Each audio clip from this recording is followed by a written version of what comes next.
The Dave Hooker Show, represented by Banks & Jones, Tennessee's trial attorneys. Play to win, banksjones.com.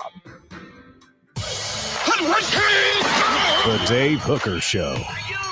A presentation of Off the Hook Sports. Objective insight, expertise, top guests. Available on YouTube, Apple, Spotify, and the Off the Hook Sports app. Download now for free. Also available on offthehooksports.com. I compute and obey. Now to Dave Hooker. Ready. Here we go, loaded program and already a good group on hand. Thank you so much. If you haven't hit the like button, please do so. As some reaction to the poll question already that we'll get to. If you haven't subscribed, please do that. But let's go ahead and dive into that poll question because we're going to dig deep into Tennessee football history for a moment later in the show. First, though, we'll discuss a couple of different things, and that is, will the NCAA investigation affect the Vols' play on the field this season? Is there a chip on the shoulder mentality? I look forward to visiting with Cooper Mays.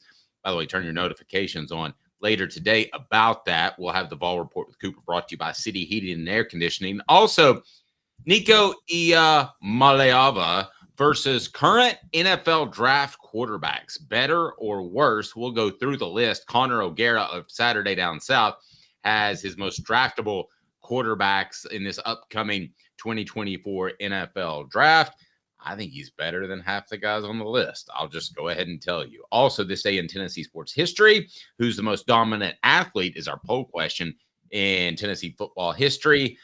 And some Tennessee SEC title odds that are about middle of the pack, but I think respectable. We'll discuss. He's Caleb Calhoun. I'm Dave Hooker, and ESPN joins the ACC in their fight versus Florida State. The Noles may have committed a felony.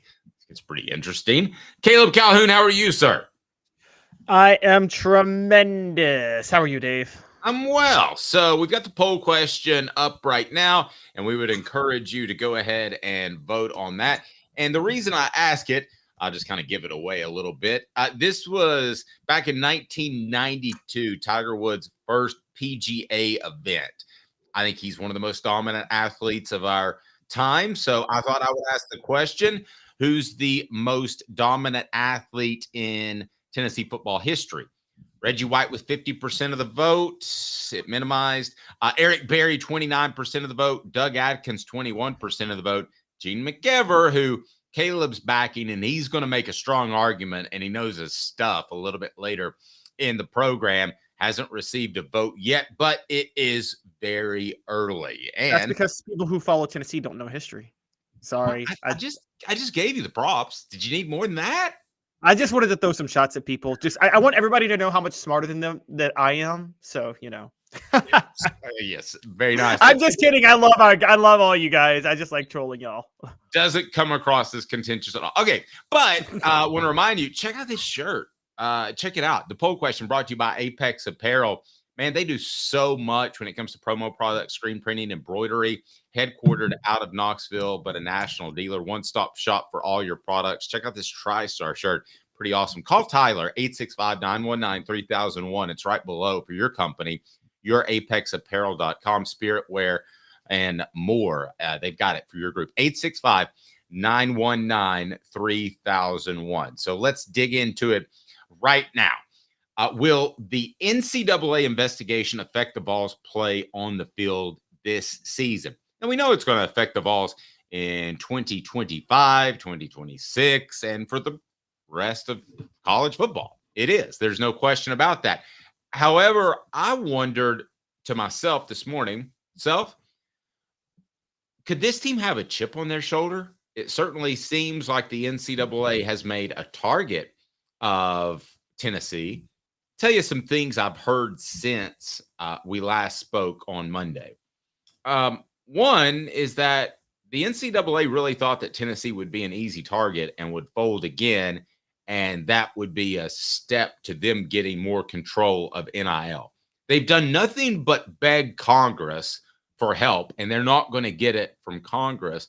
But I have been told that there were some prospects who brought up concern about NIL because of the latest headlines, not the story, the headlines. And let's face it, we all to some extent read headlines. The headlines was another potential NCAA investigation, and a notice of allegations was coming. And it may still come, but I don't think it's going to hold much merit.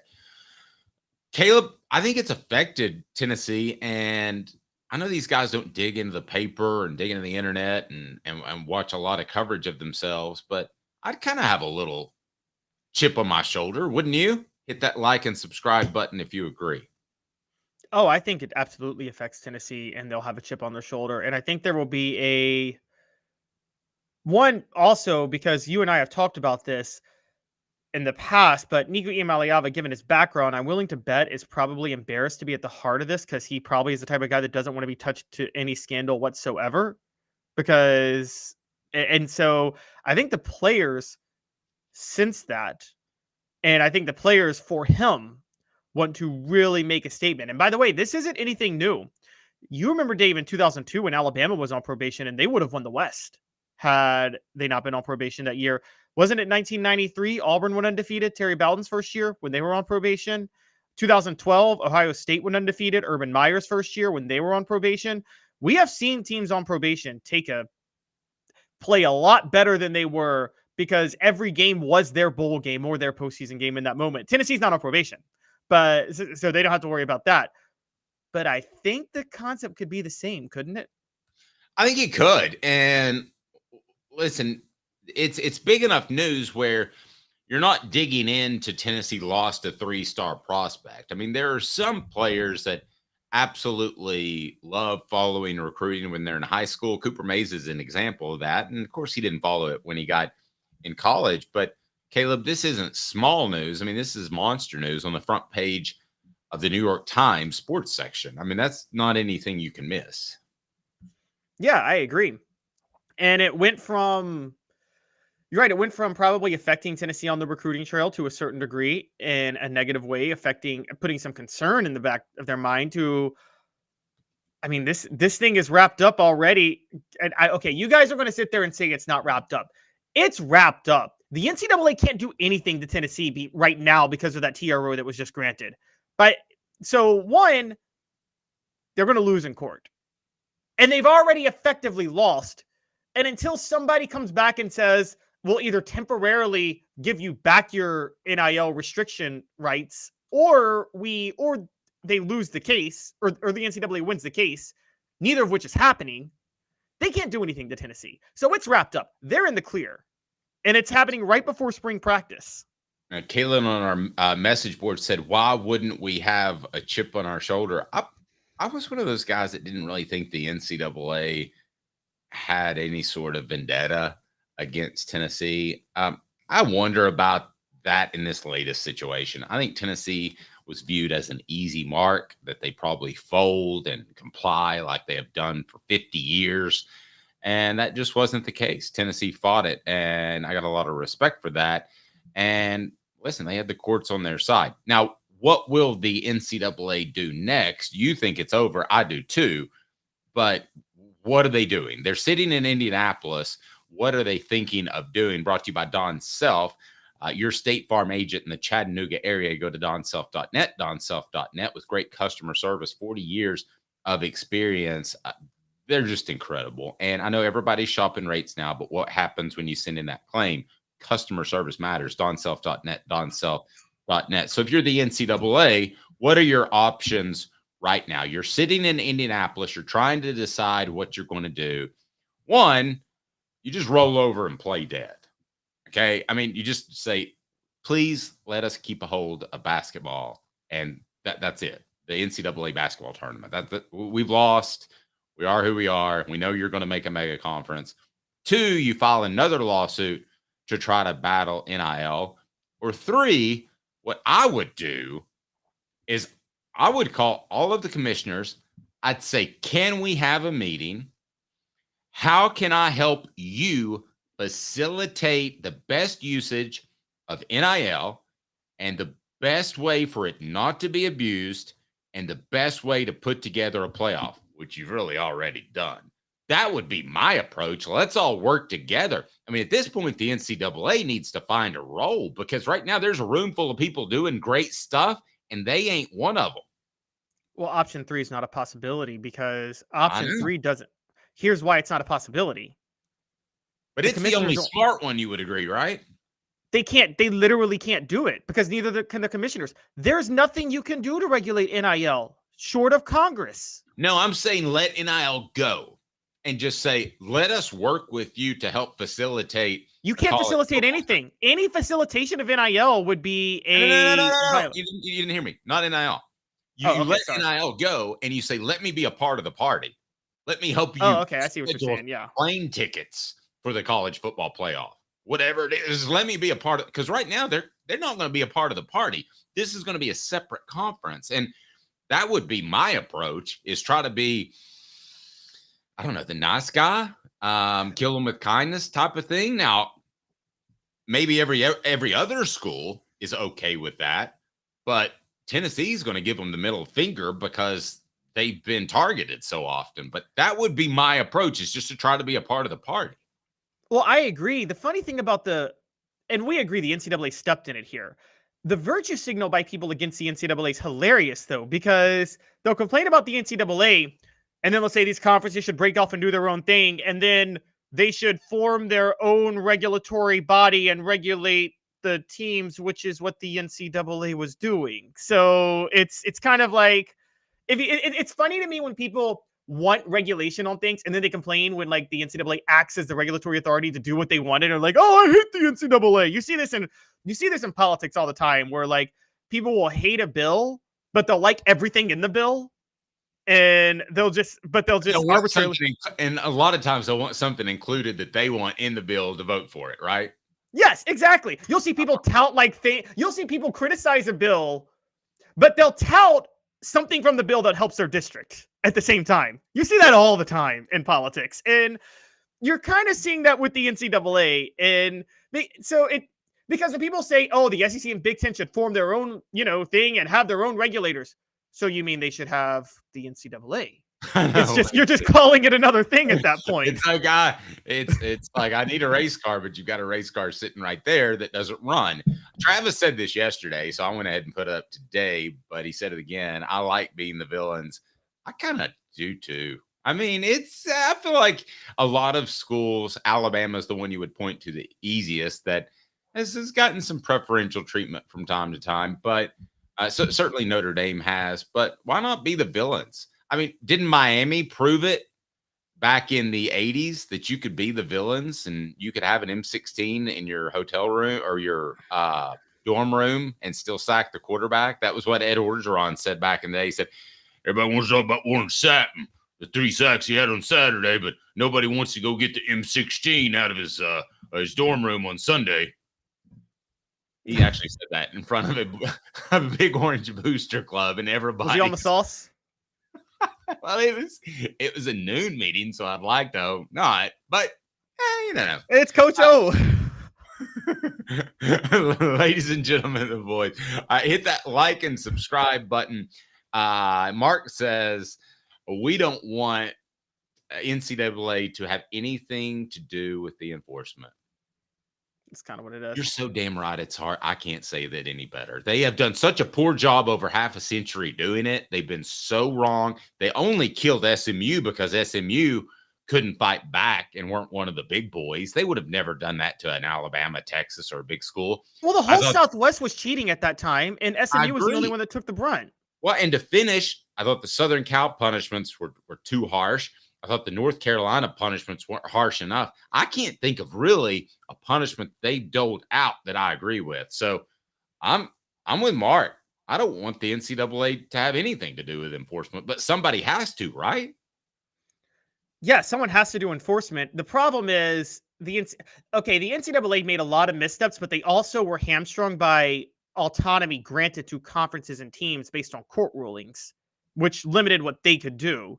Now, so this was, I'm not going to, like, the concept of the NCAA when it was invented, it's like, it was invented by Teddy Roosevelt, guys. It was to save football. It was to create a national uniform. Explain that one more time, because we've got a bunch of new listeners that we didn't.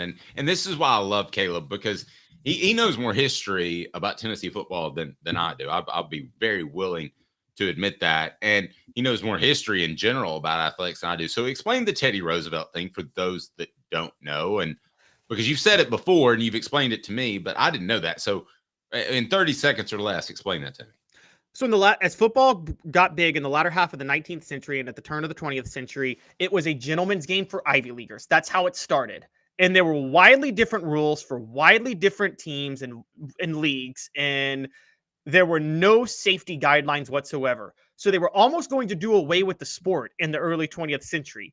And Teddy Roosevelt, who was an Ivy Leaguer who loved football himself, actually got together a bunch of administrators from all the Ivy League schools and other elite schools that played football and said, we need to create a uniform standard for safety purposes to keep this game going and a uniform level of regulations. And that's what the NCAA was.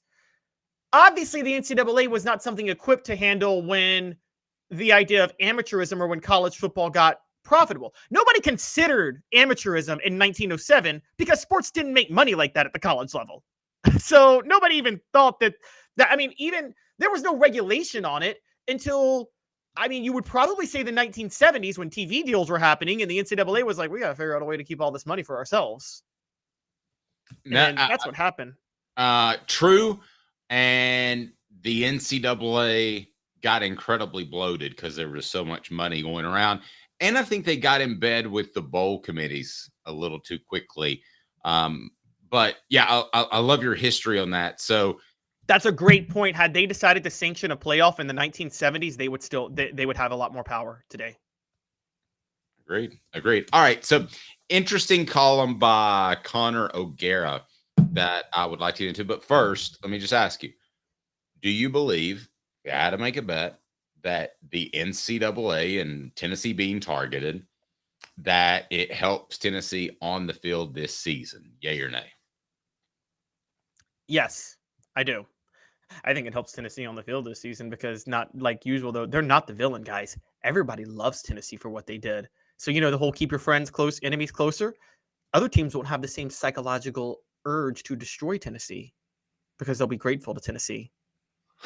Maybe a little bit of a reach, but I'll roll with that. Lastly, Kalen says, I think they need to enforce the actual rules like the Michigan video stuff. If they actually did their job, it would be great. But here's an example, Kalen, of here's exactly what's going to happen at Michigan. Will you write this down? Will you take a moment to write this down, Caleb? You don't really have to write it down. But they will hammer Michigan because Jim Harbaugh left. They will absolutely hammer Michigan because of the video stuff. Now, had he stayed, they would have taken it easier on him. That was an exit stage left. And NCAA, do what you want. I don't know. Here's why they won't. Go ahead. Here's why I don't think they'll hammer Michigan. And I'll tell you why. And I hate to bring this into it, but it's true. The NCAA knows it has a really bad problem with underrepresentation of minority head coaches in college football right now. You can't hammer the most premier program with a black head coach in college football right now. Okay. I don't think that'll be a factor, but there are times when race, because I was, one of my good friends was black. I've been around black people my whole life. So I don't see that sometimes. So maybe I'm ignorant. Maybe I missed that, but I don't see that as being the case, but you well could be right. All right. So let's move on. The guy named Nico Iamaleava is pretty good. Where will he rank amongst the current NFL draft quarterbacks? So this is a column by Connor O'Gara, and we'll get to four downs, brought to you by Dynasty Pools and Spas. Mention Off the Hook Sports. Get $500 off of your spa. So here is the list, and I do want to go through them and one by one. And number 7 is J.J. McCarthy of Michigan. These are the top 7 signal callers in the 2024 class, according to Connor O'Gara. Number 6 is Bo Nix. Never thought I'd say that. Number 5 is Spencer Rattler. Number 4 is Michael Penix Jr. at Washington. Drake May, North Carolina. Jaden Daniels, LSU. Caleb Williams, at Southern California. So we are going to ask you and each other, as we ask each other on YouTube every weekday at 10 a.m., some questions, and they are 4 downs, and it's brought to you by our good friends at Dynasty Pools and Spas. I mentioned, again, Off the Hook Sports, you get $500 off. Where does Nico actually rank? Well, let's do that right now with 4 downs. 4 Downs brought to you by Dynasty Spas, the most comfortable spas made in the United States of America, right here in East Tennessee. Drop in for the all-new showroom in Athens. Dynasty Spas, perfect for all 4 seasons. 4 Downs, presented by Off the Hook Sports. Okay, so I gave you that list, and Cooper Mays is going to tell us what to do. Cooper Mays here. Hit like and subscribe. Thank you, Coop. And what down is it? Coop here. First down. All right, so I gave you the list, and I'm going to repeat it, but I will ask you, who will he definitely be better than? Nico Iamaleava will definitely be better than which of these quarterbacks? So, again, the list is J.J. McCarthy of Michigan, Bo Nix of Oregon, Spencer Rattler, South Carolina, Michael Penix Jr. of Washington, Drake May, UNC, Jaden Daniels, LSU, and lastly, Caleb Williams, Southern California. So who will Nico, when he is drafted, be it 2026 or 2027, or he's got that redshirt year, could be 2028. So who will he definitely be better than out of this list in your mind? Okay, so he will definitely be better than Bo Nix. I think that's, and he's not even last on the list, Caleb. He's not even last on the list. I actually think JJ McCarthy's underrated. That's the first one I was going to pick too. I think he will definitely be better than. I mean, when I say definitely, I'm saying that I would be stunned. JJ McCarthy at Michigan, I think he'll be better than. He'll be better than Bo Nix at Oregon. Spencer Rattler's an interesting one because if he fits into the right system and he has a better attitude than a Kyler Murray, I still think there's a quarterback out there that could change the game or continue to change the game like you've seen with Jalen Hurts in Philadelphia. So Spencer Rattler's an interesting one to me. But so keep in mind, I wanted to get out here real quick. This isn't who we just think he'll be better than. This is who there is a 100% chance he'll be better than. This person has no chance of being better than him whatsoever. Yes. Right? Rattler, I'm with you. He could go somewhere and be okay. I think he'll definitely be better than Michael Penix Jr. I think Penix is limited. Too. I think he's limited. I don't think Penix has that great of an NFL career ahead of him. And I mean, I think he's a good guy, so I can maybe see him, as just a hard worker. But again, these are not who I think he'll be better than, because there's a lot of other people on the list who I think Nico will be better than. But yeah, I'll go with Michael Penix Jr. Can I make a comparison between Michael Penix Jr. and Sure. somebody? Sure. Hendon Hooker took advantage of a system that surprised people initially. Now, I don't think Nico is going to be a system quarterback. Has some durability issues, good at navigating the pocket. I think there's a comparison there. Am I reaching? Michael Penix played one defense that would have been within the top 6 defenses that Hendon Hooker faced in 2022. And that was the Michigan game, and he got waxed. I agree. So not even a comparison? I'm not saying he's better. I think Hendon Hooker's better because just of what I saw Hendon Hooker do against what am I trying to say? Against the SEC. Now I'll give you this. The reads are a lot easier in Josh Heupel's offense than Kalen DeBoer's offense. Kalen DeBoer has a lot of I talked to you about this yesterday, has a lot of the Jeff Tedford, Pat Hill influence in what he does. So the playbook's a little bit more complex for a quarterback in Kalen DeBoer's offense than Jeff Tedford's offense, or than Josh Heupel's offense. But I thought you'd like my Penix and Hooker comparison. The Hooker comparison. Cooper Mays here. Second down. Okay. Who on this list will he not be as good as? This is 100% definite if you ask an NFL scout. Anything could change. Caleb Williams could suffer 3 ACL injuries, but anything could change. The one I hear from my NFL sources is Caleb Williams is a generational type quarterback. And I know a lot of us don't like him. I don't particularly like him either. And I do really like Drake May's play. I'm high on Drake May. I think that there's a possibility he will be the second or maybe even the first quarterback selected, but it certainly sounds like Caleb to this point. So those would be the two that I think would potentially have better careers than Nico Iamaleava. Well, you're speaking out of two things, though, because you said potentially or you said 100%. There's a difference. Okay, 100% then is Caleb Williams. I don't think Caleb Williams is 100% going to be better than Nico. I don't think anybody is on this list is 100% going to be better than Nico in the NFL. I've watched a lot of Caleb Williams games, guys. He holds on to the ball way too long.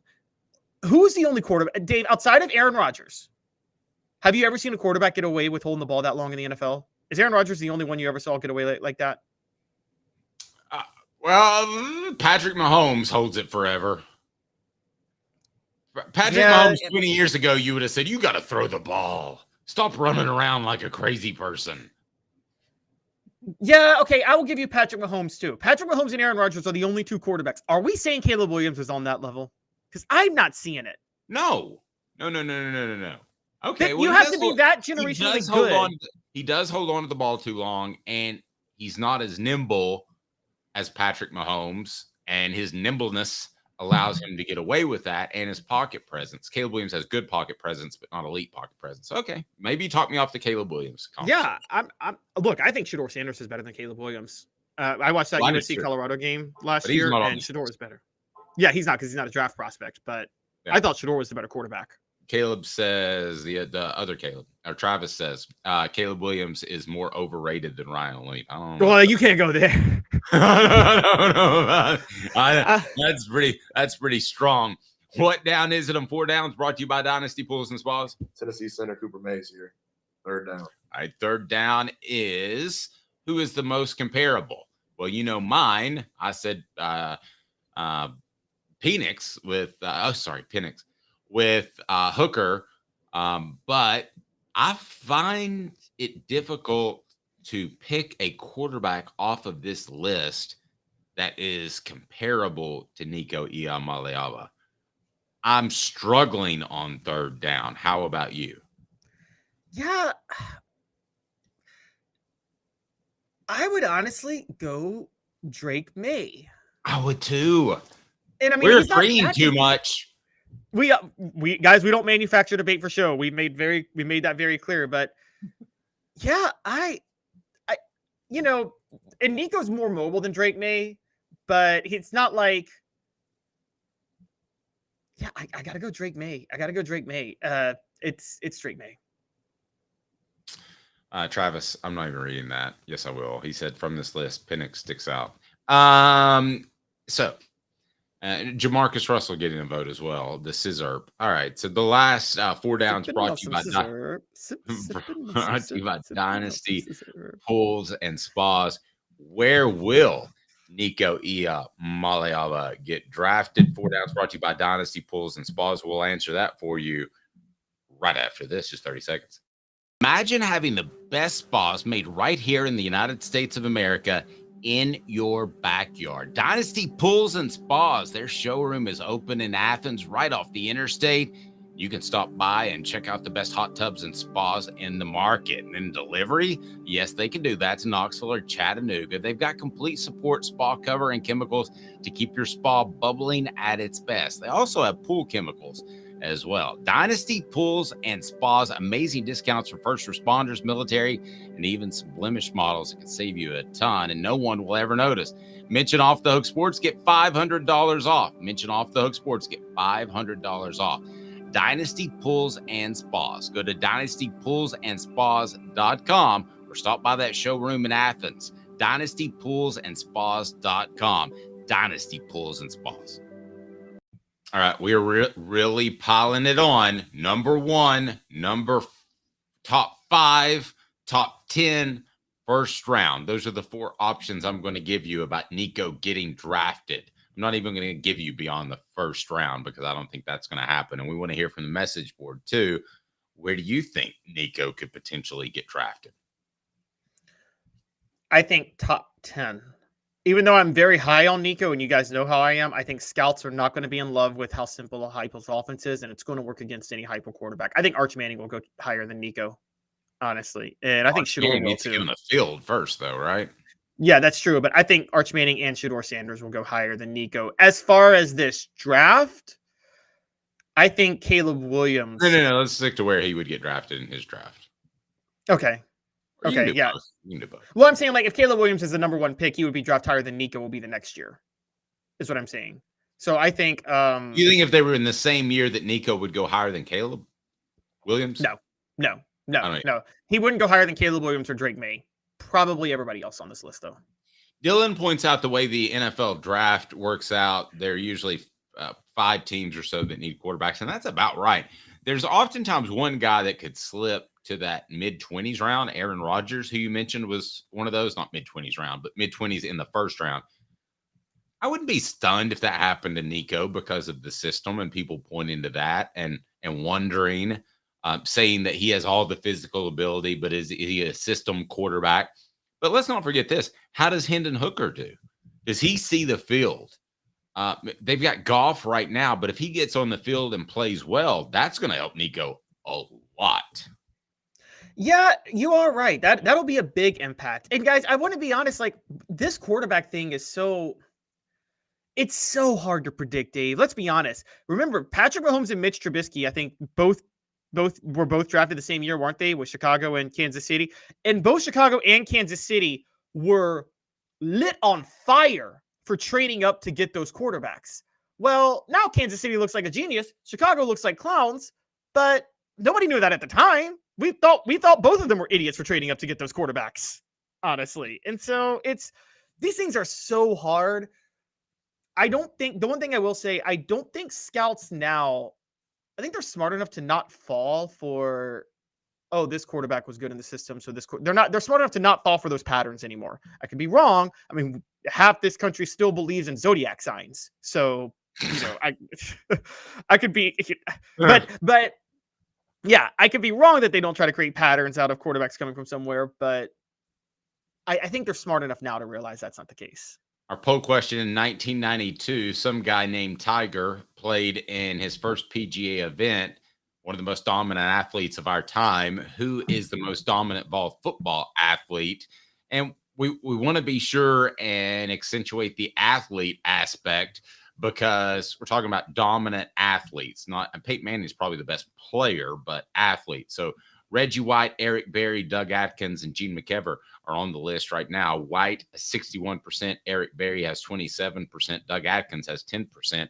Gene McEver has 2%. So in just 2 minutes, we'll give you this day in Tennessee sports history, as well as talk about the most dominant athlete that's ever played for the University of Tennessee. And I'm having trouble not going Doug Atkins, but I know Caleb Guy likes Gene McEver. Stay tuned, 2 minutes. Sun, sand, and salt water, the beach is a very relaxing place. Unless you wear contacts. Ow! Open your eyes to the best the beach has to offer with LASIK vision correction from Campbell Cunningham Laser Center. Ah. Sports Treasures in North Knoxville is one of the South's largest sports cards and memorabilia dealers, featuring over 10 million sports cards from vintage to modern. Sports Treasures carries a full line of hobby boxes, singles, autographed memorabilia, Tennessee Vols collectibles, fan cave decorations, and so much more. See a museum full of collectibles at Sports Treasures, 4819 North Broadway in Fountain City, and Sports Treasures on Facebook. Sports Treasures, where the real sports fan goes to shop. Have you seen the latest TriStar Hats Co. product? TriStar Hats Co.? What's that? You know, those really cool hats, shirts, tumblers, and even license plates with 3 stars like the official Tennessee flag and stripes like the American flag. Pretty patriotic if you ask me. Ah, gotcha. Seen those. Those are cool. Where can I get them? Simple. TriStarHatsCo.com. And if you order now, there's 10% on any order $50 or more. Plus, use the promo code HOOKED. With the promo code HOOKED, you get 10% off. That's hooked. And don't forget free shipping with any order over $50. Stock up at TristarHatsCo.com. That's TristarHatsCo.com. There are plenty of wannabes out there, so make sure you go to TristarHatsCo.com for the best quality and customer service. Will do, and I'll be sure to use the promo code HOOK. That's hooked when I do to save an additional 10% off. TristarHatsCo.com. TriStar Hats Co. is a trademark of TriStar Hats Co. LLC. Any use without express written consent is prohibited. The Dave Hooker Show, represented by Banks and Jones, Tennessee's trial attorneys. Play to win, banksjones.com. Who's this guy? Hello, wizard. The Dave Hooker Show, Ooh. a presentation of Off the Hook Sports, What? YouTube, Apple, Spotify, and the free Off the Hook Sports app. Back to Dave Hooker. This day in Tennessee sports history, Caleb Calhoun. It's February the 27th, 2024. How did that happen? So this day in Tennessee sports history, what do we got? A wonderful 14 years ago today, Tennessee basketball, after upsetting Kansas when they had 4 players suspended and Tyler Smith was dismissed from the team when Kansas was number 1, later in the year, they upset number 2 Kentucky, 74-65. Now, they weren't efficient at all scoring in that game. They were 6 of 25 from 3. Lucky for them, Kentucky went 2 of 22 from 3. And Tennessee got 20 points from J.P. Prince and 15 points from Scotty Hobson. And Bobby Mays had a Zakai Ziegler-like performance as he dropped 5 assists and had only 1 turnover. All right, so there we go. That was a pretty good football team. All right, so we asked the question on our YouTube page. We'd love for you to vote, and it's today's tough question. So let's go ahead and get to that right now. Today's tough question. Take a side. Take a stand. The Dave Hooker Show, a presentation of offthehooksports.com. All right, who's the best athlete in Tennessee football history? We asked that because in 1992, Tiger Woods made his debut in a PGA event. So it is on this our, day. On this day in 1992. What did I say? You just said in 1992. I'm like, okay, that's just totally random to bring up 1992. On this day in 1992. Well, I graduated high school. So on this day in 1992, Tiger Woods entered the event. So you think Gene McEver, who is the most dominant athlete in Tennessee football history? And notice that I'm saying athlete, not player. And Dylan, you got a great point. I'm going to get to that. But you say Gene McEver, and why? Yes. I first want to say dominant is relative. So this does not mean that I think Gene McEver is more dominant than Jamal Lewis in terms of an athlete at running back, because they both played running back. This is era too. I mean, yeah. You're talking about if we go back in your era, offensive linemen were 220 pounds. So we're factoring that in. Right, exactly. All dominance is relative. Usain Bolt is faster than Jesse Owens, but Jesse Owens was more dominant in his Olympics than Usain Bolt was in his. Does that make sense? Yeah, listen to this. Orange Blood says define dominant, total stats. No, that would be like a Peyton Manning or maybe even a Hendon Hooker for 1 year. But dominant to me is I am a better natural raw athlete than you when I line up on the field. Yeah, so who stood out over the rest of the field as an athlete is what we're bringing athletically, yes. Right? I mean, let's face it. There was one guy that played defensive tackle next to John Henderson that was probably worthy of being on this list. But he was kind of a goofball and had an anger issue. So I'm not sure that you would consider him. So you can get knocked off the list by poor play. And there have been a couple of other incredible athletes that never panned out, James Banks. But yes, we're defining dominant as I am just a better athlete than you. Take it, suck it. Too bad. Yes. Relative to competition, that's Gene McEver. He would have won the Heisman had they actually had that voting during that time. I mean, Tennessee's been cursed with the Heisman. The 1 year they would have had a clear-cut Heisman winner. There was no Heisman. But yes, Gene McEver had 5 touchdowns rushing in a game against South Carolina. I want to say that was in 1929. He was the first national superstar that Tennessee ever had. I mean, the guy was just absolutely incredible as a running back. He's got some rushing records that stand to this day. And I think because of that, I probably have to go with him. Robert Nealon, I think, consistently said that is the best player he ever coached. And Sports Illustrated did do a retroactive Heisman Trophy award for everybody in the years before the trophy officially came out. Yeah, they did this years ago. And they awarded Gene McKeever the Heisman Trophy for the 1929 season. He was a stud at halfback, just an absolute stud. So I will go with him. Interesting. Now, Dylan brought up a really good point on both of our guys, because I would go with Doug Atkins because I've seen him jump over offensive linemen, which is just bizarre. You go with Gene McKeever.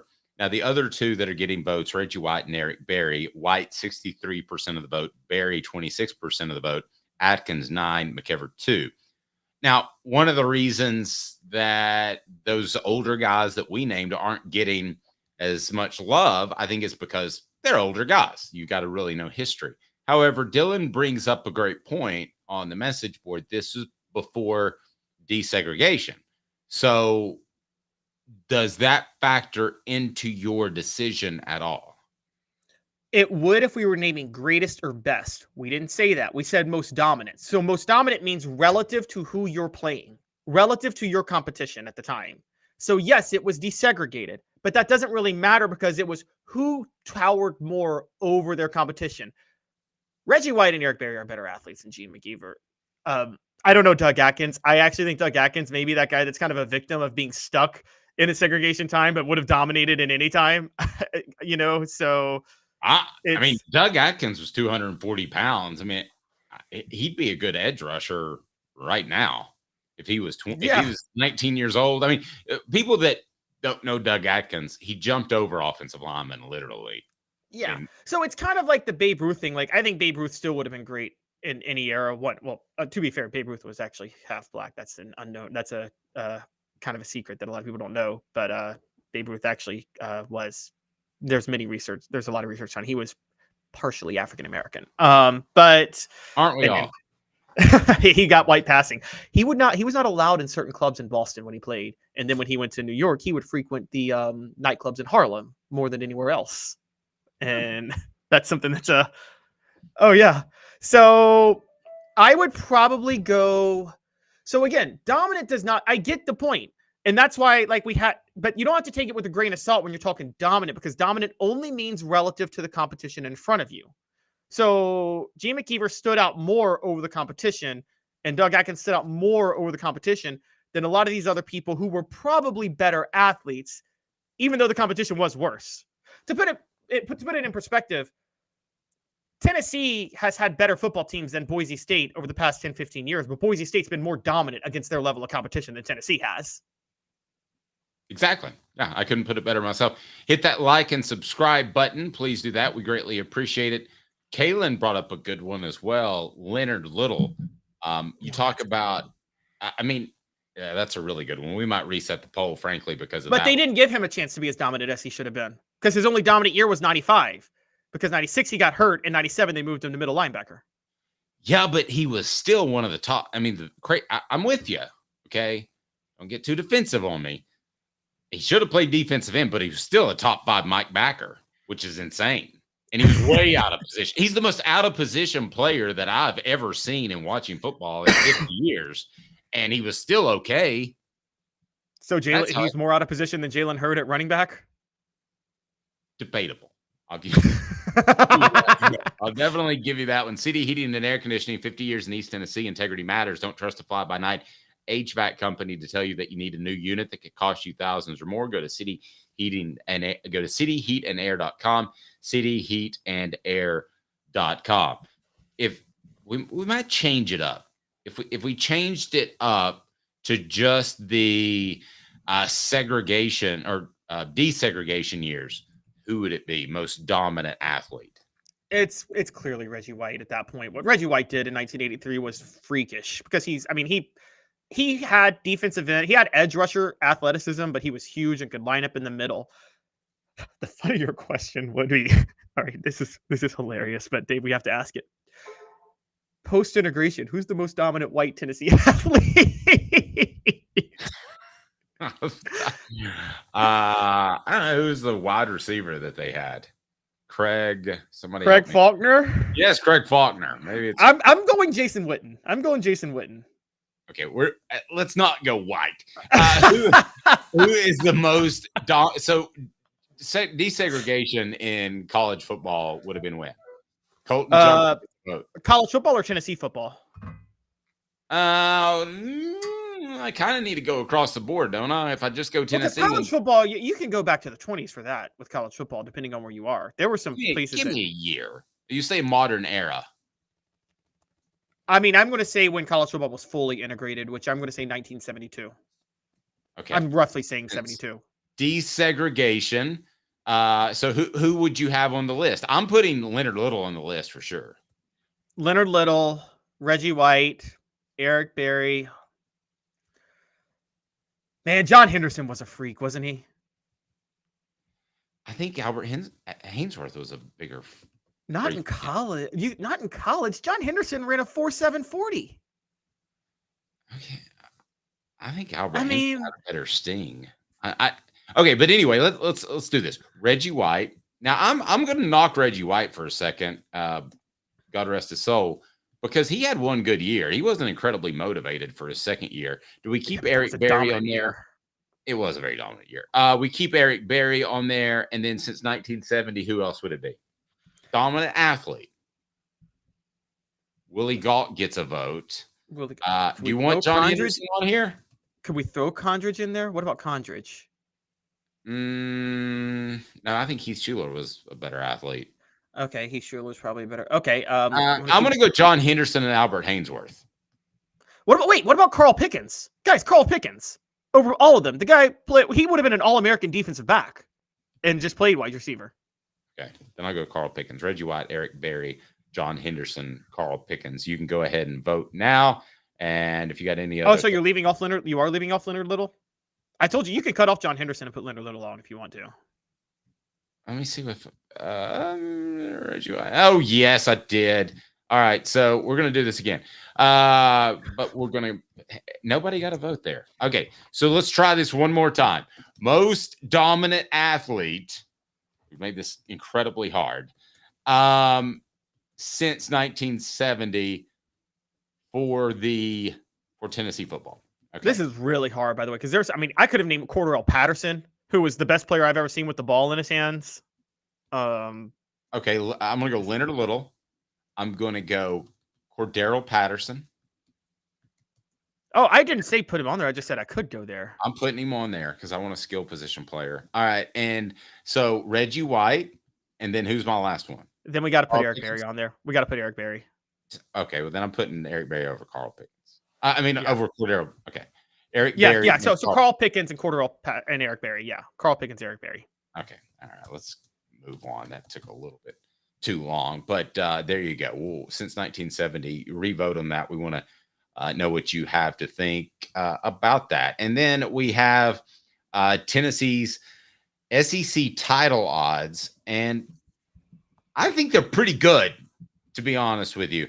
I think they're not bad at all. Now, Caleb thought it was a little low when I talked to him this morning. So we'll discuss that right after this. 2 minutes and Tennessee's title odds. Does Vegas respect the University of Tennessee this season in a newly expanded conference? Stay tuned with Caleb Calhoun. I'm Dave Hooker off the Hook Sports. Got cataracts? We can fix that. Never miss another moment.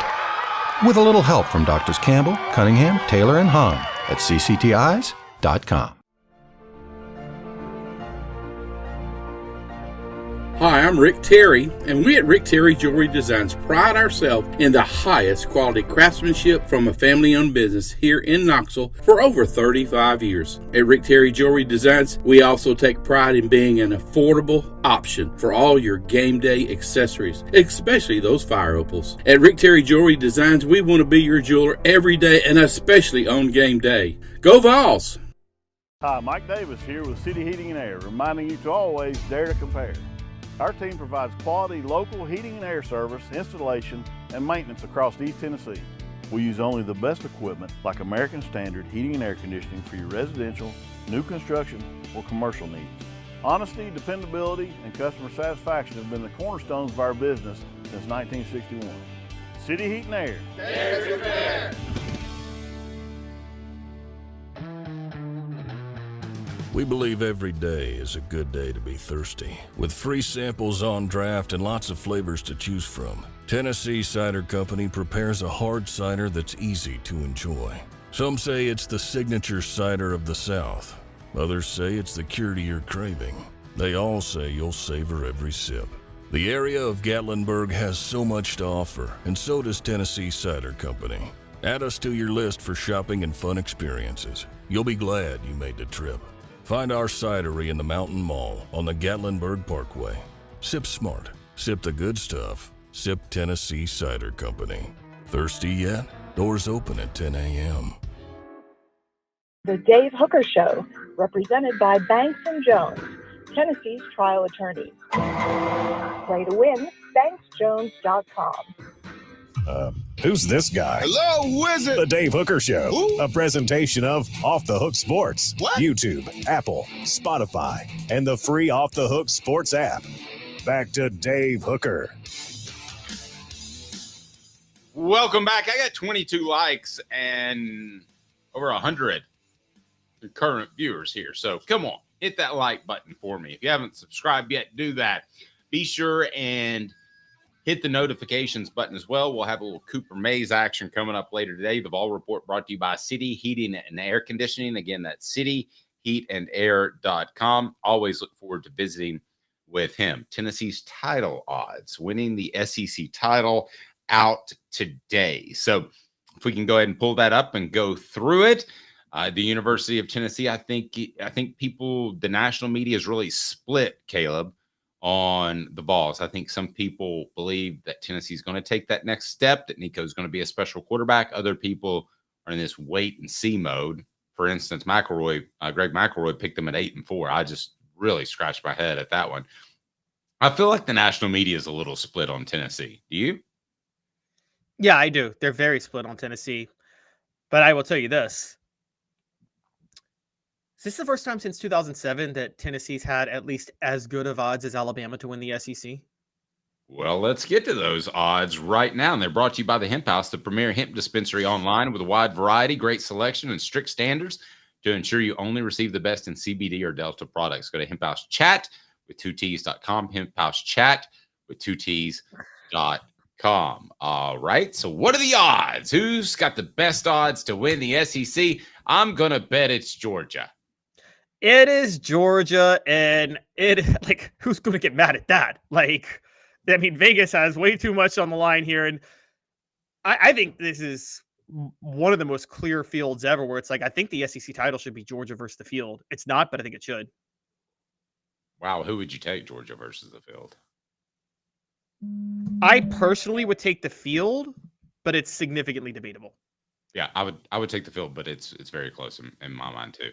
All right, so what are their odds, and do they have the top odds to win it all among all teams across the country? Oh, we already did that. That was FanDuel a few weeks ago, but okay. This is Bet Online that we're doing here. So Bet Online has for the SEC, Georgia's plus 200, and this is what throws me off. Texas is number 2. That already throws me off a lot, but Texas is plus 250. Dave, how is Texas that close to Georgia in odds to win the SEC? Well, I think I can answer that because I was talking to a guy just a couple of months ago about how how Tennessee tends to move the line because it's a big betting state. And he had covered Texas, and he said, you'll see the same thing. So Texas will move the line because so many people bet on Texas. So basically, guys, get rich fading Texas is what they're saying. That's what the guy told me. And he's a longtime media member. So I think that's why I don't think they deserve to be. Who's number 3? Okay, so number 3, then you have a big drop-off. Number 3 is Ole Miss at plus 650. I think Vegas has no idea what to do with Ole Miss. I'm going to be honest with you. I think they have no idea what to do with Ole Miss right now. I think Ole Miss and Tennessee are two of the biggest head scratchers in the nation and definitely the SEC. So what are Ole Miss's odds? Plus 650. Plus 650. Not bad given the talent they brought in. Pretty solid bet. I mean, Lane Kiffin, like he almost did at Alabama in 2009, is going to take a team and out-scheme somebody and win with lesser talent. Can he do that against Georgia in an SEC championship game or against whichever team that might be more talented he has to face in the college football playoff? We'll see. All right, who else? All right, so then tied at fourth is at plus 900 apiece. Tennessee and Alabama are both tied for fourth at plus 900. That is insane if I would have told you that a month ago.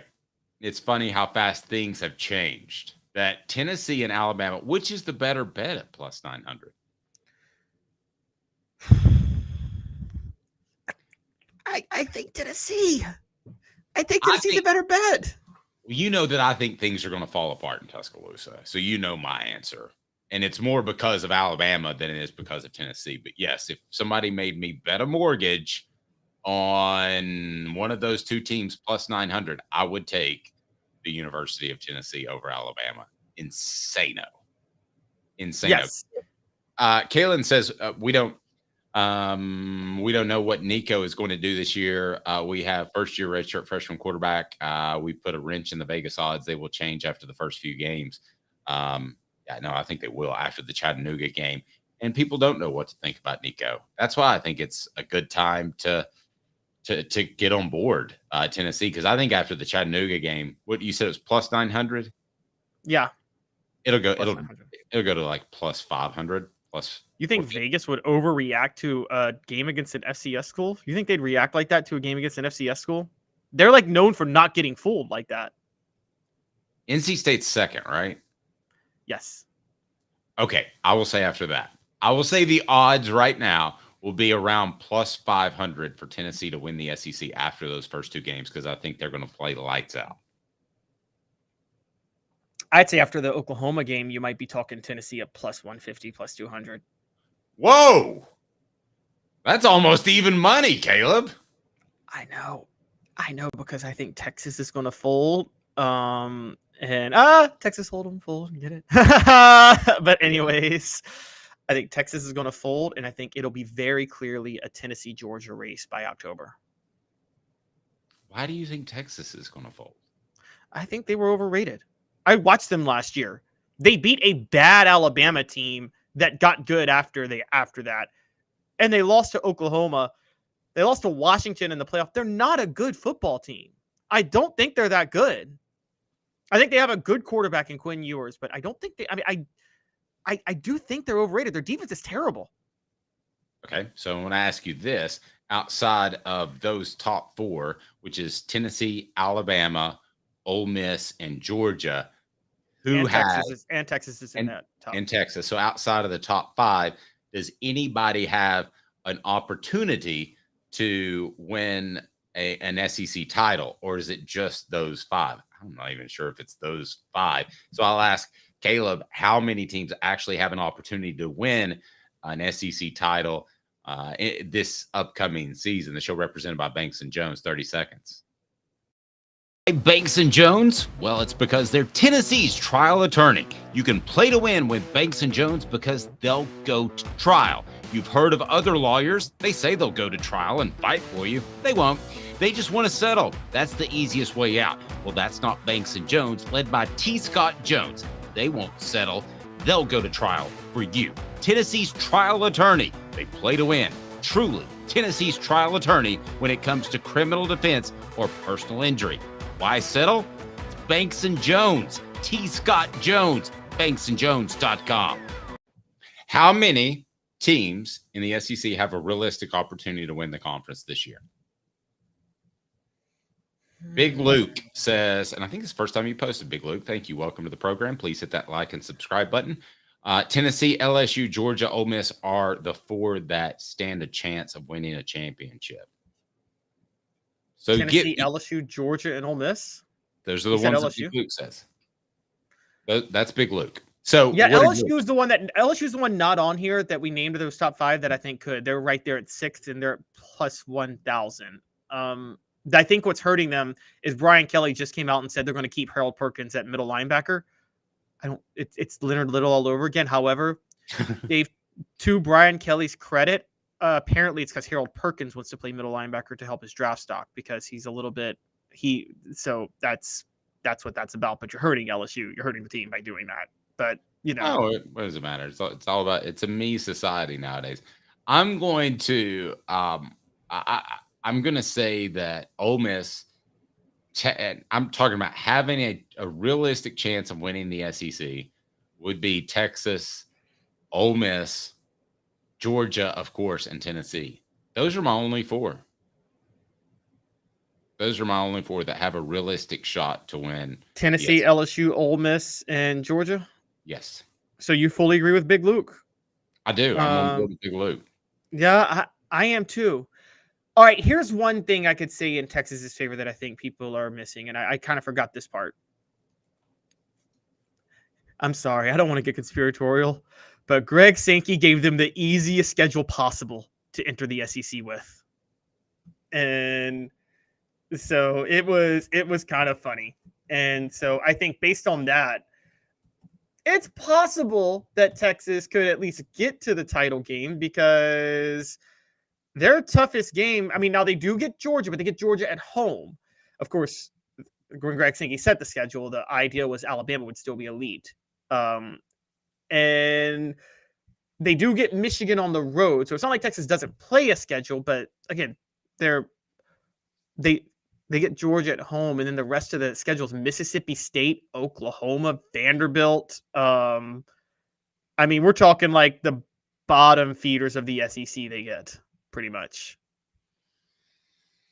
I just I don't think there are going to be as many elite teams as there has been in the past. When I talk about elite teams, Alabama and Georgia to have 2 of those.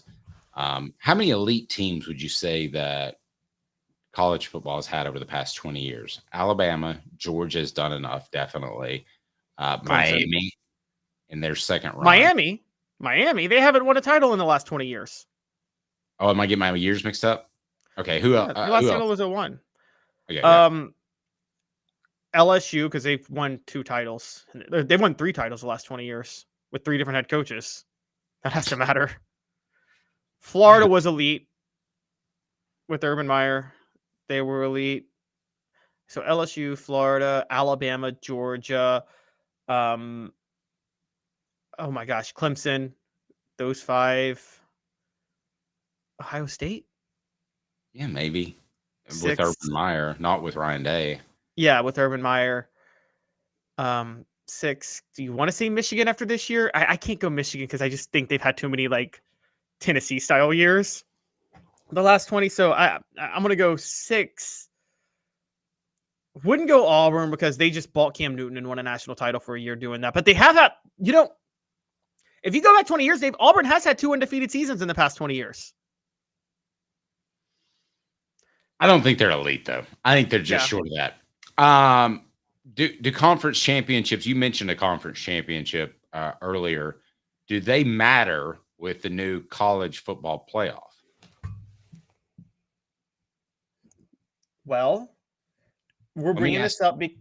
Can I ask you? Do you want me asking a certain? No, you go ahead. Do conference championship games matter with the new college football playoff? You go. This is what the conference commissioners are trying to address, guys. In case you don't know, this was reported. Late Kick Josh reported this the other night on Josh Pate. He's affiliated with CBS and 247 Sports now. That there are rumblings inside the college football playoff committee from the SEC and Big Ten commissioners, particularly the SEC, that this format for the playoff has accidentally devalued the conference championship game, which is a gigantic moneymaker for the SEC. You know it, Dave. It is a huge. Nothing brought the SEC more money than that conference title game in expansion in '92, right? Oh, it's unbelievable. It's an event. It's something that's just short of the Super Bowl. I mean, what sporting event I mean, you could say game sevens, but those don't happen every year. What annual sporting event other than the Super Bowl is bigger than the SEC championship game? The semifinals of the Final Four that Saturday. That's a great day, but that's 2 events. So I think it's been that successful, and it's been the shiny gem of the SEC, and I don't think they want to let that go. Speaking of gems, Rick Terry wants to be your jeweler. Looking for affordable game day jewelry? How about the fire opals of a Tennessee tradition? Don't laugh at me. RickTerryJewelry.com, RickTerryJewelry.com. Tell them Off the Hook Sports sent you. Tennessee tradition truly is, no question about it. With the conference championship, I'll ask you this question. And I'm going to paint you into a corner. Is that okay if I do that, Caleb? Okay. Okay. Would you rather win? Some of these are easy. Would you rather win the SEC championship or the national championship? Because you could win the national championship without the SEC. So this one's easy, right? Yes, national championship. Okay. Today's. Oh, oops, wrong sounder. Let's go with the hey now. Hey now. Absolutely. All right. Win the SEC championship, get bounced in the first round of the college football playoff. It would be the second round because you would automatically get a first round bye if you win the SEC championship. Okay. Get bounced in your first round. So which would you take? An SEC championship or bounced in your first round, whatever your first round may be? Well, obviously, if it's either or, you take the SEC title. But I think what you mean is SEC championship and you get bounced in the first round in your first game, or something else. Well, what is this? But like win the SEC championship or lose a playoff game? Obviously, win the SEC championship. I think what you meant to say is win the SEC title and get bounced in the first round, or something else. Well, but I mean, what it would be more significant? No, I didn't mean to ask it another way. Maybe I phrased it wrong. What would be more significant to you if Tennessee won an SEC championship game or made the college football playoff? To me, if you're they not would make the college football playoff if they won an SEC championship. I know, but what is more significant? What do you hang your hat on at the end of the day? When they're celebrating this team, and I'm writing celebrate. This is a false dichotomy of why the conference championships don't matter, though. Well, I think they do matter. You're win the SEC or get bounced out in the first round of the playoff. Like you're going to the playoff if you win the SEC. Like what? That's not even a choice. Okay. How about this? We'll make it really simple. Win the SEC or make the national championship game. You lose. Okay, so how about this? You lose, but you make the national championship game. Give me. How about this? Wait. I got a better one. Win the SEC and get bounced out in your first game of the playoff. Those two things, or go play for the national title and lose. Is that a fair way to say it? Yes. Okay. Go play for the national title and lose. And I'm going to tell you guys exactly why. Recruiting's a big deal in college football, more than college basketball. You don't want the reputation of being the program that chokes in the playoff. You don't want the Rick Barnes reputation in college football. No. Okay, but would you take SEC championship or lose in the national championship game by 50? Okay, SEC championship then. SEC championship, because you don't want to be the team that loses by 50 because then you're TCU and you're considered a program that never belongs and got lucky. Yeah. Okay, so what about this? What about this? SEC championship or you lose by a possession in the national championship game? Lose by if I win the SEC, how far do I go in the playoff? Well, no, you lose by a possession in the national championship. No, you said SEC championship or I lose by a possession in the national title game. My question was, how far do I go in the playoff on top of winning the SEC championship? First round bounce. Lose by a possession in the national title game. Not even a question. The reputation you get from a first round bounce after winning the SEC would be so humiliating. that it would wreck your program recruiting, it would be the number 1 seed losing to a number 16 seed in the NCAA tournament. Level humiliating. It wouldn't be that bad. It is. Now here's where this is all coming in. And this is why I wanted to bring this up. Dave, there's a reason Notre Dame is not, they actually agreed to this college football playoff format where they can't get a first round bye. You know why? Why? Yeah, they have to play an extra playoff game, but they don't have to play a conference championship game. So it cancels out. So think about this for a minute. Just think about this if you're Notre Dame. You could play an extra game in which you get a home game as the 5 seed or 6 seed against a lower seed, right? In the first round. You get a home game in the first round. Or you have to win your conference championship game against another elite team on a neutral field. Both teams end up in the same spot if they win. Second round of the playoff. Makes no difference whatsoever. The SEC,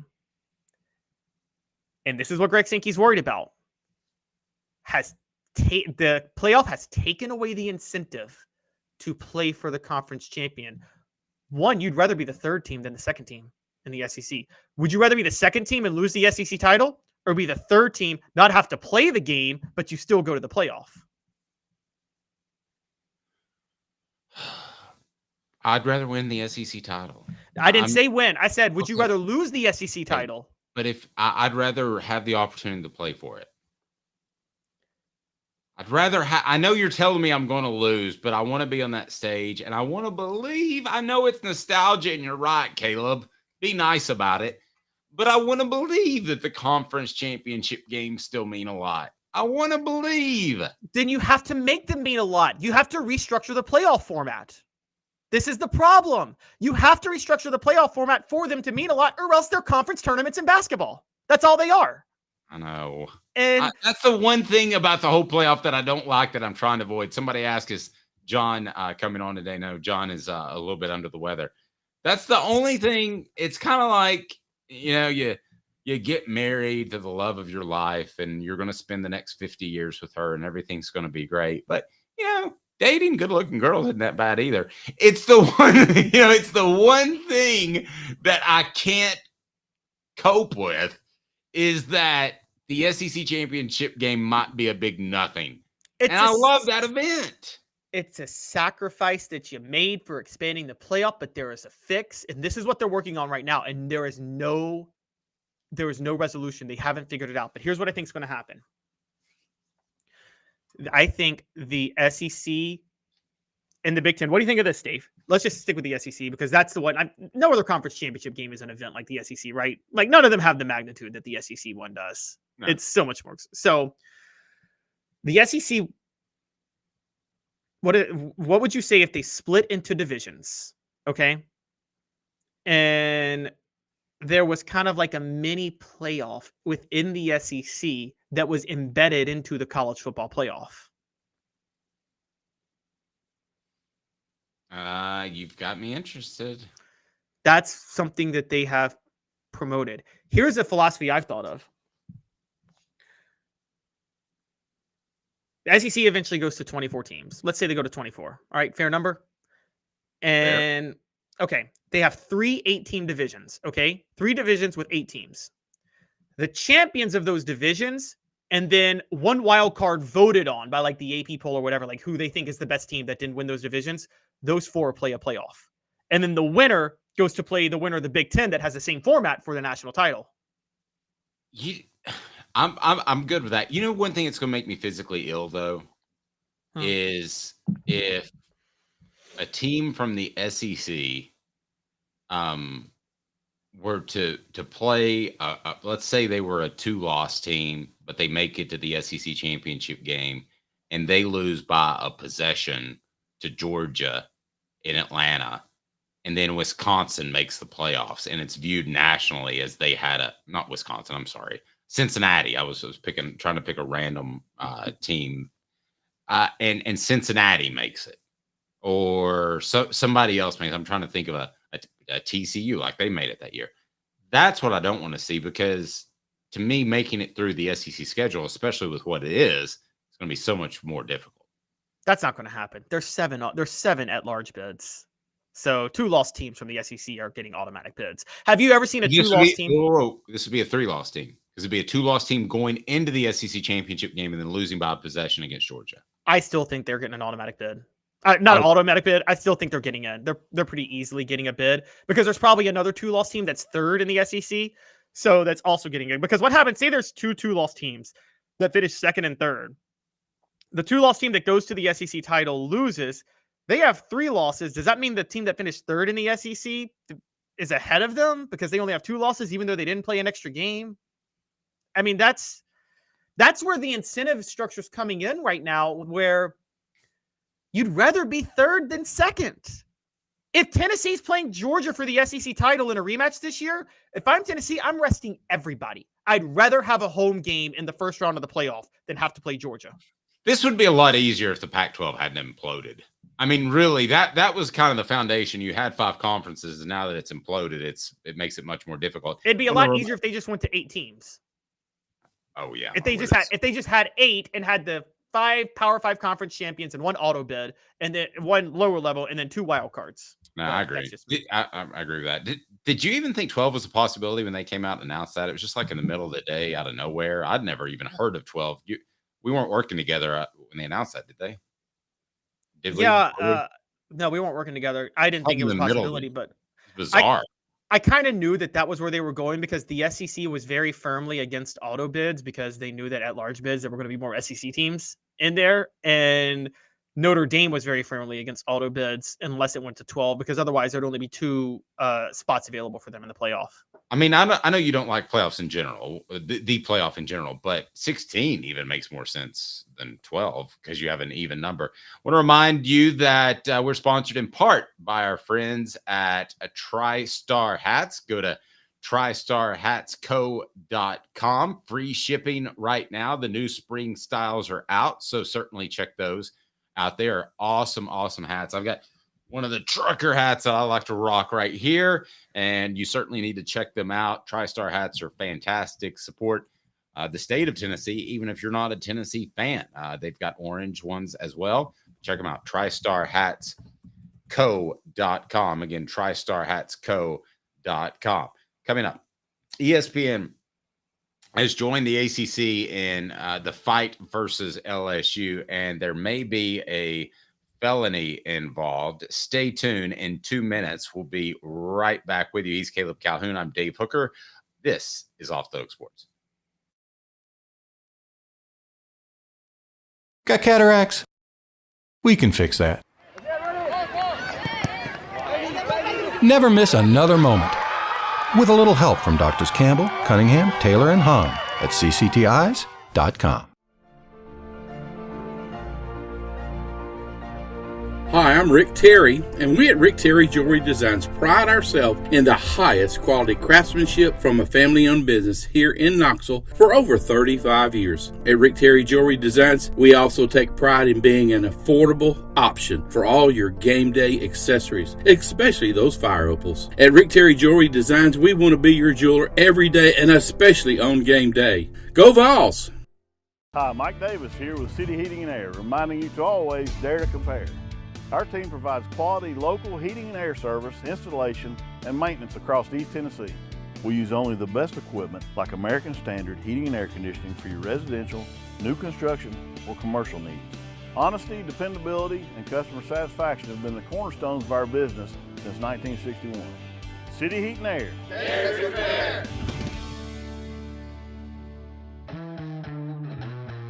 We believe every day is a good day to be thirsty. With free samples on draft and lots of flavors to choose from, Tennessee Cider Company prepares a hard cider that's easy to enjoy. Some say it's the signature cider of the South. Others say it's the cure to your craving. They all say you'll savor every sip. The area of Gatlinburg has so much to offer, and so does Tennessee Cider Company. Add us to your list for shopping and fun experiences. You'll be glad you made the trip. Find our cidery in the Mountain Mall on the Gatlinburg Parkway. Sip smart. Sip the good stuff. Sip Tennessee Cider Company. Thirsty yet? Doors open at 10 a.m. What the?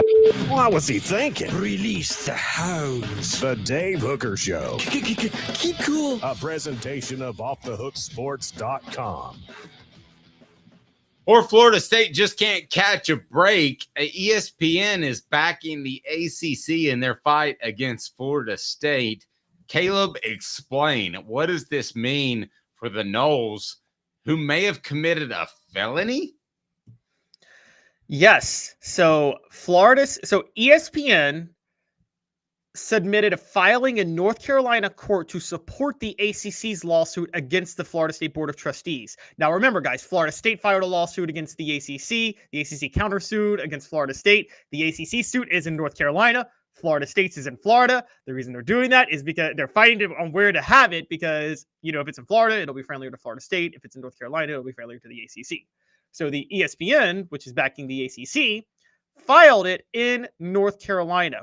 They say Florida State, they say the deal contains textbook trade secrets. The ACC's ESPN deal contains textbook trade secrets, and that Florida State publicly disclosing the terms of the media deal is destabilizing and harmful to them.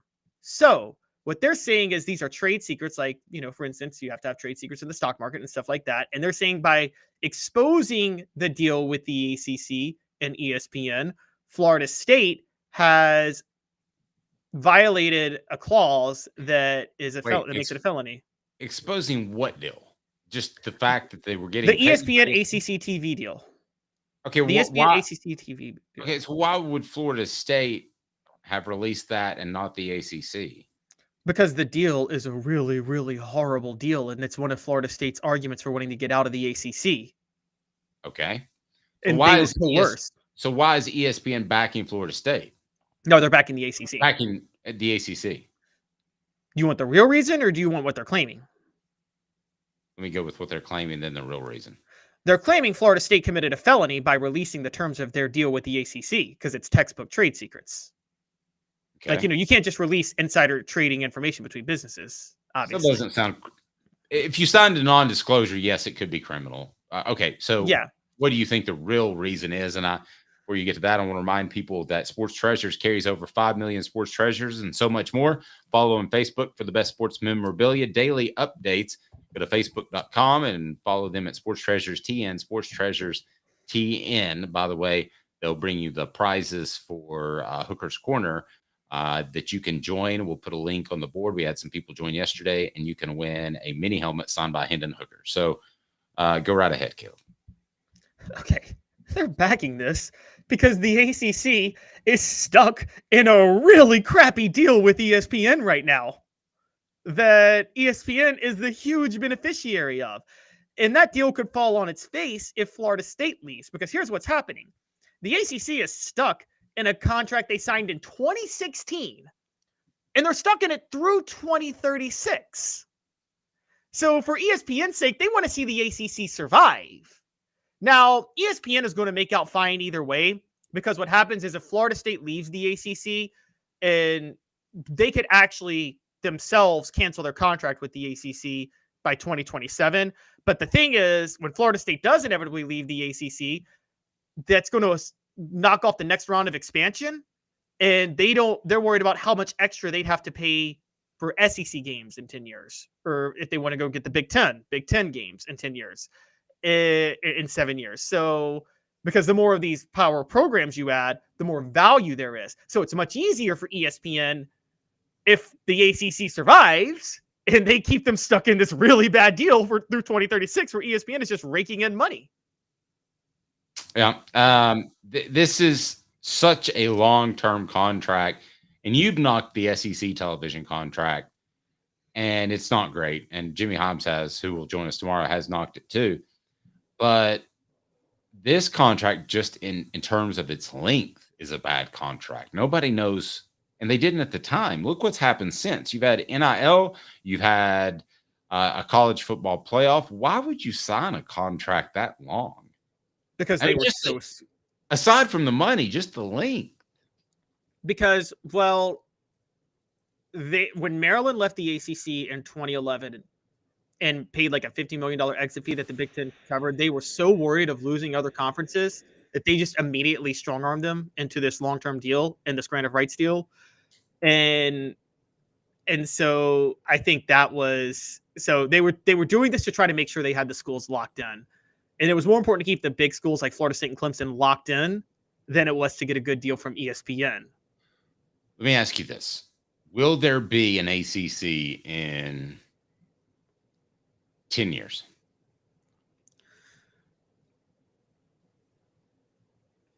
No. Okay. No, and here's why there won't. They will what's going to happen is Florida State is still working and Clemson working behind the scenes. The way they're going to get out of this is they're going to corral a majority of members to leave, or I think they'll win the suit because, I'm talking now out of the side of my mouth though. No, there might be, because Cal, Stanford, and SMU to the ACC makes it very hard to dissolve the ACC because they all have a vote now in whatever Florida State or Clemson decides to do. That's why the ACC did it. And the truth is we had T. Scott Jones on and he had a good point. Florida State can't sue the ACC just because you can't sue somebody for forcing you to be stupid. And so I don't know what happens with this. I do know this. Florida State fans, listen to me. You're going to like what I have to say. And I'm somebody who didn't say you belonged in the playoff because it's conspiracy Caleb time. ESPN has an incentive to make Florida State a total undesirable on the national market for conferences. Meaning, you will see, and if ESPN has that incentive, the ACC has that incentive, and selection committee has that incentive. Meaning, you will see them work overtime to try to keep Florida State out of events like the playoff over the next 10 to 12 years. Including, they don't even care if they lose money on it. It's so much more devastating if they lose Florida State that they want to take away all of Florida State's leverage, and they do that by devaluing Florida State. I'm just telling you, half the selection committee was made up of ACC administrators this past year. Florida State didn't get in. There's an incentive structure right now to devalue Florida State as much as possible while they're stuck in the ACC. And then you pick them up for pennies on the dollar. So if you're the SEC, do you pick up Florida State if you can get them for pennies on the dollar in 5, 6, 7, 8, 9, 10 years? Yes. Yes, you pick up Florida State. Could you imagine how... And people think I'm crazy because I want the SEC to go to 24 teams. I think they should pick up Florida State and Miami. Just the entire... Then you have the whole Florida footprint right there, honestly. And yeah, you take Florida State. Florida State is such a powerful brand that... Yeah, you take them. Clemson, you and I think both agree. If Clemson starts struggling, they won't have the same. They won't be the revenue generator if they start struggling. But Florida State will always be a revenue generator. Yeah, and there's something sexy about Florida State, isn't there? With the... You mean beyond the girls that intrigued Brent Musburger? No, beyond that, yes. But back in the day, with Dion, and they came kind of out of nowhere, and they weren't even they were a girls' school, and they were about to disband football, and Bobby Bowden was a likable figure. I mean, there's something very likable about Florida State, even though I know you don't like them, but there's something appealing. No, I don't dislike them. I just thought they got favorable treatment, but that's because Bobby Bowden was smart and he made friends with the media. Guess what? You make friends with the media and the media runs your sport, you're going to get some favorable treatment. Yep. I mean, Florida State, the funny thing is, as you know, Dave, Miami, Florida State, and Florida all became like overnight powerhouses in the 80s and 90s. Big history lesson. Why did that happen? Anybody want to take a guess? I don't know. Air conditioning became a normalized part. Central air, finally by the 60s, became part of every household and affordable, which made it easier for a lot of people to move to Florida. Exploded in population. Those kids were in their teens by the 80s and 90s, and that's why they all started going there. It became a much easier place to recruit at. And look, Florida State's a sexy man. More and more people are moving to Florida, so it's still going to stay a sexy brand. And I think that, quite honestly, Yeah, you take Florida State. But I don't know how this ends because they're in a really, really, really rough situation right now. And now that ESPN's against them, it could be even rougher. You need to become a John. That's right. You need to join Hooker's Corner if we can pick that up. Why? Because this is the big week, the last week of the month. It's the last of the month, the first of the month. I can't remember that rap song. But anyway, this is what we give away this week. This is our grand monthly prize. Thanks to our friends at Sports Treasures. This is a mini helmet signed by Hendon Hooker. I will just tell you that the retail value is considerably high. So we will be giving away a grand prize every month, weekly prizes as well, and also an ability to interact with us that we really like. If we can pull up Hooker's Corner, and I'll go ahead and put up the link right there, if you don't mind, Caleb, because we'll have not only a breakdown of some upcoming prospects, we will also have continued stories on current Tennessee signees. So all you have to do is go right here, and I'm going to go ahead and post it. Bingo, bango. So you can join now, and you will have an equal opportunity, just like everybody else that has joined, to win that Hendon Hooker autographed helmet that we will give away on Friday. So we're super excited about that, and we're super excited about growing this community. We thank Sports Treasures for being a part of it. For Caleb Calhoun, I'm Dave Hooker. Be a John. It's just $9.98 a month. Be on Hooker's Corner. Get more interaction with us. We love it. For Caleb Calhoun, I'm Dave Hooker. This has been a presentation